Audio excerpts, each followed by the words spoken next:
कराची के शाह लतीफ टाउन मलीर विच सीटीडी का दहशतगर्दां नाल मुकाबला 4 दहशतगर्द हलाक होने वाले में BLA का 17 फरवरी को हलाक होने वाला दहशतगर्द BLA का कमांडर निकलिया। सीटीडी हुकाम का कहना है ऑपरेशन में सीटीडी ते पहले तो गिरफ्तार दहशतगर्दा को हासिल मालूमात उत्ते मुश्तबा ठिकाने का मुहासरा किया। दौरान ऑपरेशन दहशतगर्दा नाल शदीद फायरिंग का तबादला होया। 4 इंतहाई मतलूब दहशतगर्द हलाक हुए। हलाक दहशतगर्दा में 3 की फौरी शनाख्त हो गई। चौथा दहशतगर्द नामालूम रहा।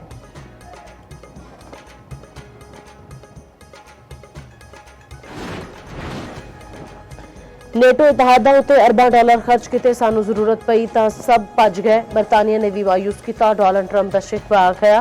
स्टॉमर नूं दस दिता कि हुण तुहाडा जहाज नहीं चाहिदा। ईरान दे कोल मुज़ाकरात दे काबिल कयादत ही नहीं बची। मेरा ख्याल है नवा ईरानी सुप्रीम लीडर भी जिंदा नहीं। 100 तो वध ईरानी बहरी जहाज़ां नूं तबाह करन दा दावा। ईरान दे कोल एटम बम हुंदा तां साडे खिलाफ इस्तेमाल करदा। इसराइल ईरान के खिलाफ जौहरी हथियार इस्तेमाल नहीं करेगा। अपना हुरमज खुलवान लई फिर दूजे मुल्का कोलों मदद दी अपील।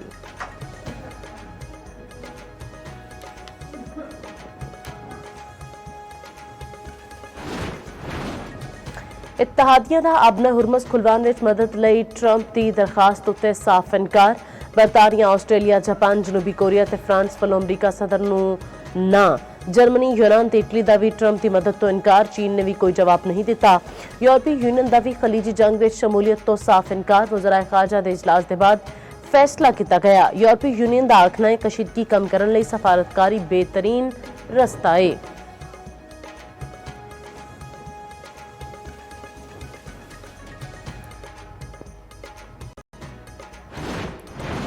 जंग असी शुरू नहीं की। अमरीका ते इसराइल के सामने सिर नहीं करांगे। ईरानी सदर का दो टोक ऐलान। आख्या खिते में ईरान के खिलाफ अमरीकी फौजी अड्डियां का इस्तेमाल बंद होना चाहिए। ईरानी वज़ीर खारजा अब्बास अरागची मीडिया के नाल खबरों की तरदीद। आख्या ट्रंप के एलची स्टीव विटकोफ नूं कोई राबता नहीं होया। विटकोफ नाल आखिरी राबता जंग शुरू होने तो पहले होया सी।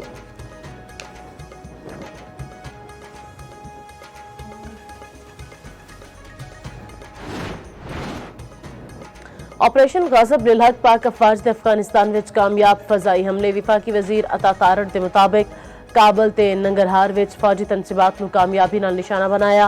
काबल विच 2 थावां ते टेक्नीकल सपोर्ट इंफ्रास्ट्रक्चर ते एम्यूनेशन स्टोरेज तबाह।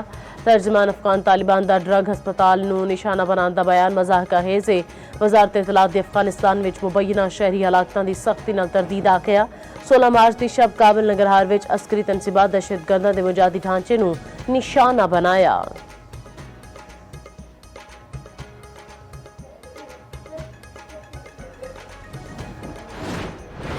बलोचिस्तान में अमनो अमान ते कयाम लई FC दी खिदमात लैन दा फैसला। पहले मरहले में तकरीबन 3000 एहलकार तैनात किए जाएंगे।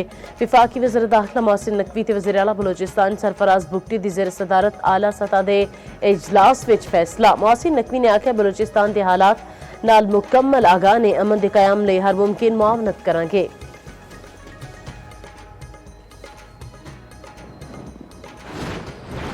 इस्लामाबाद समेत मुख्तलिफ शहरों में फोर्सेस की मुश्तरका सर्च एंड कॉमिंग कार्रवाइयां। जिला मरी दे कोटली बाजार, मोची मंडी, लोर बाजार, न्यू मरी बाजार ते फगटोरी बाजार के इलाकों में मुश्तरका ऑपरेशन कार्रवाइयां के दौरान मुख्तलिफ अजला में मजमूई तौर पर 22 अफराद गिरफ्तार, जिहदे 15 गैर कानूनी अफगान शहरी शामिल। मंशियात फरोश, इश्तिहारी ते अदालती मफरून मुलजिमान की गिरफ्तारी ते कानूनी कार्रवाइयां भी जारी है।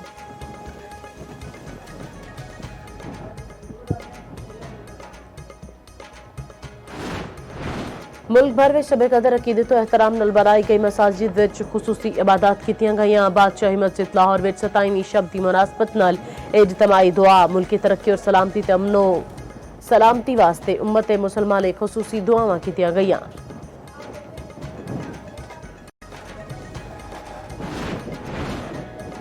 चंद रात ते बारिश की पेशनगोई। ईद ठंडी ठार होने का इम्कान। 17 तो 20 मार्च के दौरान तेज हवावां ते बदल वसन का इम्कान। महकमे मौसमियात के मुताबिक मगरबी हवावां का सिलसिला मगरबी इलाकों में दाखिल होगा।